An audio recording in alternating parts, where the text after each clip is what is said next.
the office of President of the United States. That I will faithfully execute the office of President of the United States. And will, to the best of your ability, and will, to the best of my ability, preserve, protect, and defend the Constitution of the United States. Preserve, protect, and defend the Constitution of the United States. So help you God. So help me God.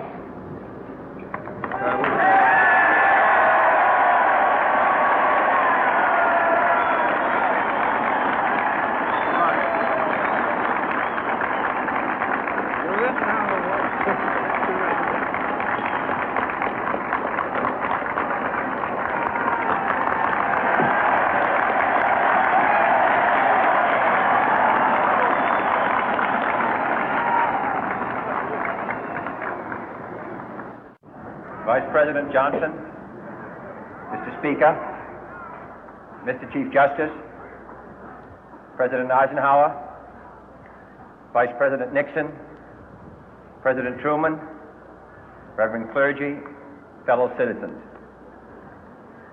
We observe today not a victory of party, but a celebration of freedom, symbolizing an end as well as a beginning, signifying renewal as well as change. For I have sworn before you and Almighty God the same solemn oath our forebears prescribed nearly a century and 3/4 ago. The world is very different now, for man holds in his mortal hands the power to abolish all forms of human poverty and all forms of human life. And yet the same revolutionary beliefs for which our forebears fought are still at issue around the globe. The belief that the rights of man come not from the generosity of the state, but from the hand of God. We dare not forget today that we are the heirs of that first revolution.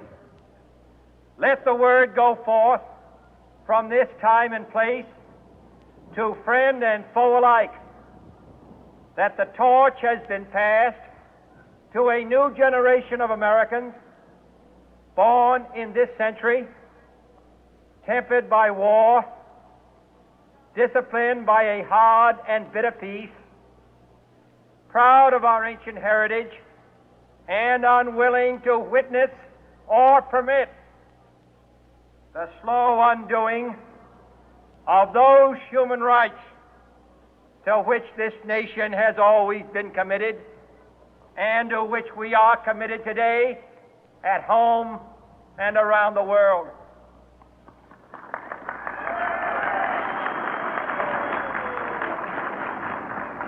Let every nation know, whether it wishes us well or ill, that we shall pay any price, bear any burden, meet any hardship, support any friend, oppose any foe to assure the survival and the success of liberty.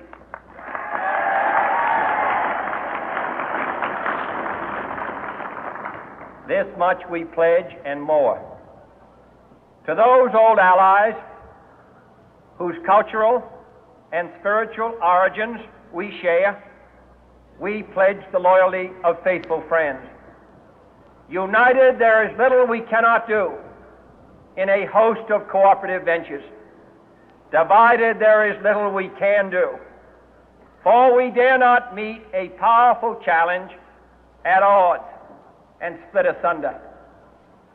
To those new states whom we welcome to the ranks of the free, we pledge our word that one form of colonial control shall not have passed away, merely to be replaced by a far more iron tyranny. We shall not always expect to find them supporting our view, but we shall always hope to find them strongly supporting their own freedom, and to remember that in the past Those who foolishly sought power by riding the back of the tiger ended up inside.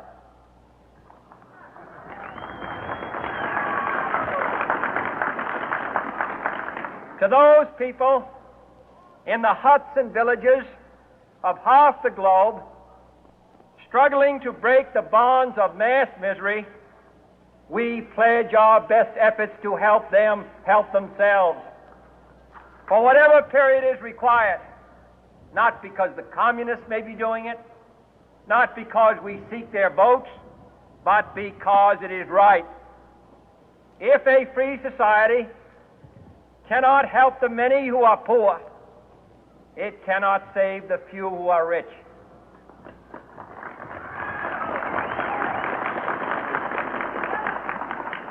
To our sister republics south of our border, we offer a special pledge to convert our good words into good deeds, in a new alliance for progress, to assist free men and free governments in casting off the chains of poverty. But this peaceful revolution of hope cannot become the prey of hostile powers. Let all our neighbors know that we shall join with them to oppose aggression or subversion anywhere in the Americas. And let every other power know that this hemisphere intends to remain the master of its own house.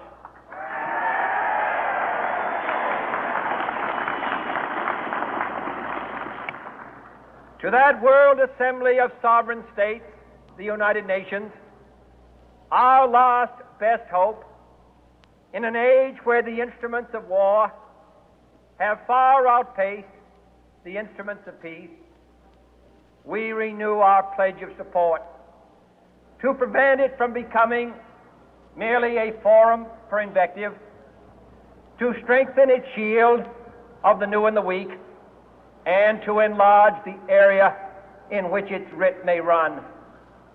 Finally, to those nations who would make themselves our adversary, we offer not a pledge, but a request that both sides begin anew the quest for peace.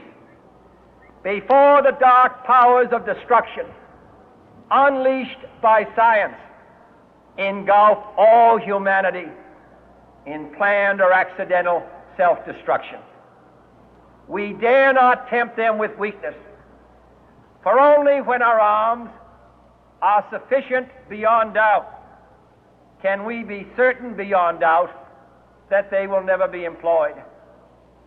But neither can two great and powerful groups of nations take comfort from our present course, both sides overburdened by the cost of modern weapons, both rightly alarmed by the steady spread of the deadly atom, yet both racing to alter that uncertain balance of terror that stays the hand of mankind's final war. So let us begin anew, remembering on both sides that civility is not a sign of weakness, and sincerity is always subject to proof. Let us never negotiate out of fear, but let us never fear to negotiate.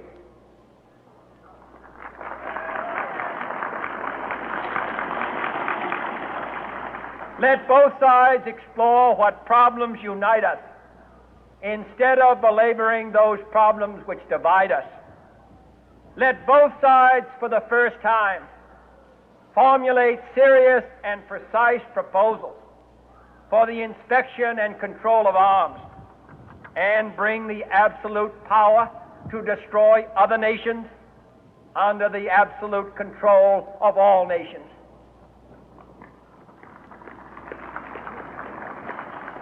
Let both sides seek to invoke the wonders of science instead of its terrors. Together, let us explore the stars, conquer the deserts, eradicate disease, tap the ocean depths, and encourage the arts and commerce. let both sides unite to heed in all corners of the earth the command of Isaiah to undo the heavy burden and let the oppressed go free. And if a beachhead of cooperation may push back the jungle of suspicion, let both sides join in creating a new endeavor, not a new balance of power, but a new world of law, where the strong are just and the weak. 你会知道。